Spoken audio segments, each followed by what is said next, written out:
আগে আমি গল্পটা এখানেই শেষ করেছিলাম যে কিছুতেই আশ্চর্য করিতে পারিতেছে না।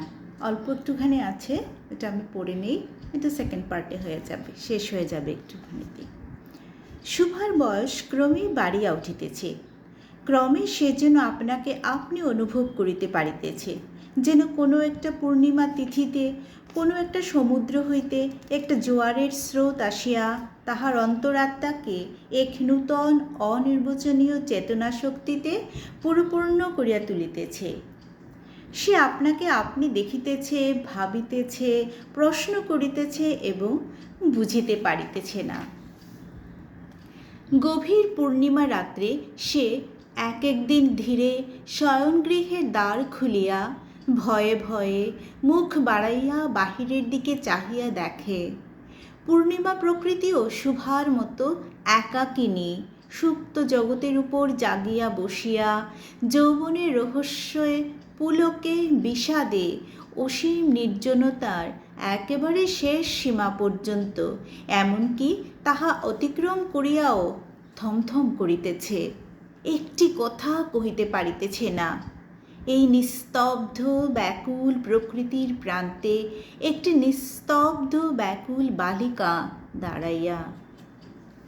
এদিকে কন্যাভারগ্রস্ত পিতামাতা চিন্তিত হইয়া উঠিয়াছেন, লোকেও নিন্দা আরম্ভ করিয়াছে, এমনকি এক ঘরে করিবে এমন জনরব শোনা যায়।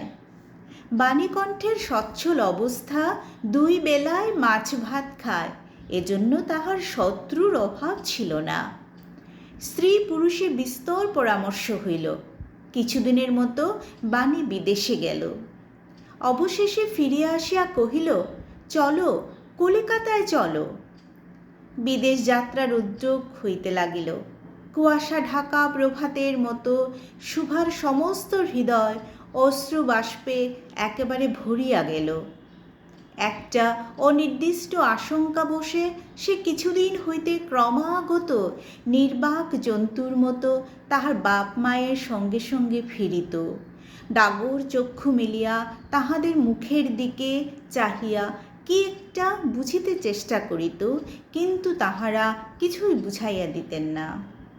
ইতিমধ্যে একদিন অপরাহ্নে জলে ছিপ ফেলিয়া প্রতাপ হাসিয়া কহিল, কিরে সু, তোর নাকি বর পাওয়া গেছে, তুই বিয়ে করতে যাচ্ছিস, দেখিস আমাদের ভুলিস নে। বলিয়া আবার মাছের দিকে মনোযোগ করিল। মর্মবিদ্ধ হরিণী ব্যাধের দিকে যেমন করিয়া তাকায়, নীরবে বলিতে থাকে, আমি তোমার কাছে কি দোষ করিয়াছিলাম। শুভা তেমনি করিয়া প্রতাপের দিকে চাহিল। সেদিন গাছের তলায় আর বসিল না। বাণীকণ্ঠ নিদ্রা হইতে উঠিয়া শয়নগৃহে তামাক খাইতেছিলেন। শুভা তাহার পায়ের কাছে বসিয়া তাহার মুখের দিকে চাহিয়া কাঁদিতে লাগিল। অবশেষে অনেক সান্ত্বনা দিতে গিয়ে বাণীকণ্ঠের শুষ্ক কোপলে অশ্রু গড়াইয়া পড়িল। কাল কলিকাতায় যাইবার দিন স্থির হইয়াছে। শুভা গোয়াল ঘরে তাহার বাল্য সখীদের কাছে বিদায় লইতে গেল। তাহাদিগকে সহস্তে খাওয়াইয়া গলা ধরিয়া একবার দুই চোখে যত পারে কথা ভরিয়া তাহাদের মুখের দিকে চাহিল। দুই নেত্রপল্লব হইতে টপ টপ করিয়া অশ্রু জল পড়িতে লাগিল। সেদিন শুক্লা দ্বাদশীর রাত্রি। শুভা শয়নগৃহ হইতে বাহির হইয়া তাহার সেই চিরপরিচিত নদীতটে পুষ্পসজ্জায় লুটাইয়া পড়িল, যেন ধরণীকে, এই প্রকাণ্ড মুখ মানব মাতাকে দুই বাহুতে ধরিয়া বলিতে চাহে, তুমি আমাকে যাইতে দিও না মা, আমার মতো দুটি বাহু বাড়াইয়া তুমি আমাকে ধরিয়া রাখো। কলিকাতার এক বাসায় শুভার মা একদিন শুভাকে খুব করিয়া সাজাইয়া দিলেন। আটিয়া চুল বাঁধিয়া খোপায় জরির ফিতা দিয়া অলঙ্কারে আচ্ছন্ন করিয়া তাহার স্বাভাবিক শ্রী যথাসাধ্য বিলুপ্ত করিয়া দিলেন। শুভার দুই চক্ষু দিয়া অশ্রু পড়িতেছে, পাছে চোখ ফুলিয়া খারাপ দেখিতে হয়, এজন্য তাহার মাতা তাহাকে বিস্তর ভৎসনা করিলেন, কিন্তু অশ্রুজল ভৎসনা মানিল না। বন্ধুর সঙ্গে বড় স্বয়ং কনে দেখিতে আসিলেন। কন্যার মা বাপ চিন্তিত শঙ্কিত শশব্যস্ত হইয়া উঠিলেন, যেন দেবতা স্বয়ং নিজের বলির পশু বাছিয়া লইতে আসিয়াছেন। মা নেপথ্য হইতে বিস্তর তর্জন গর্জন শাসন করিয়া বালিকার অশ্রুস্রোত দ্বিগুণ বাড়াইয়া পরীক্ষকের সম্মুখে পাঠাইলেন। পরীক্ষক অনেকক্ষণ নিরীক্ষণ করিয়া বলিলেন, মন্দ নহে।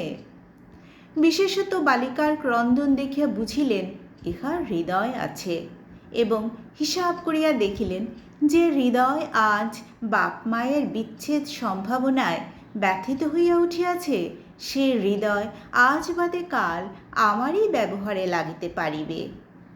সুক্তির মুক্তার ন্যায় বালিকার অশ্রুজল কেবল বালিকার মূল্য বাড়াইয়া দিল।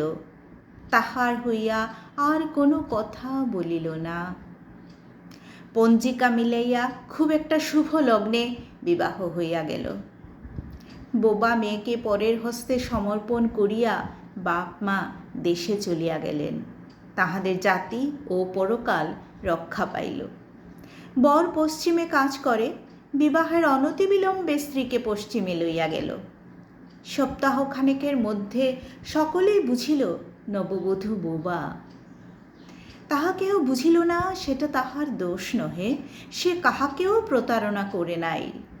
তাহার দুটি চক্ষু সকল কথাই বলিয়াছিল, কিন্তু কেহ তাহা বুঝিতে পারে নাই। সে চারিদিকে চায়, ভাষা পায় না। যাহারা বোবা